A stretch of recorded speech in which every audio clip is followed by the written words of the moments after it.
So with this research, what we want is to give customer a sustainable choice when it comes to purchasing sanitary products like diapers, pads, and incontinence products, so we can be fully circular and fully sustainable.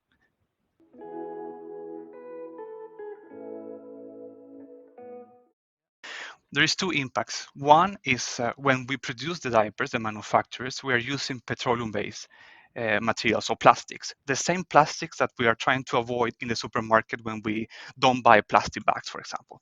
Those type of plastics are also in these products. So when we manufacture these materials, then we're creating an impact. And then when we dispose these materials, these products, they are non-biodegradable. So if it goes into the environment, what is going to happen is that they will produce microplastics. So that is the impact that we do today. One, when we buy them, and the other one is when we dispose them after used.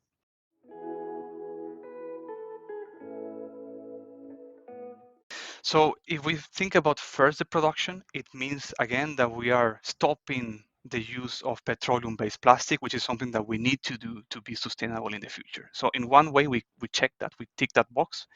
And then when it comes again to the second issue, which is when we dispose it off, these natural materials, mainly, for example, proteins, when they go into the environment and when they start degrading, well, they will degrade into molecules that nature can take in again as a new food, for example, meaning that there's not going to be a microplastic to be worried about.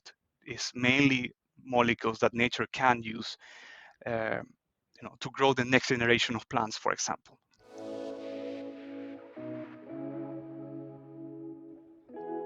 I mean, it's in a way beautiful to show that is the young generations driving this, because this generation, they want to give to their kids a planet. So so they want to ensure that we can still have a planet for their kids and so on. So they have a huge enthusiasm to do research into a sustainable future, and that's why it's so good to use their enthusiasm and their motivation to boosting this research all together as a team.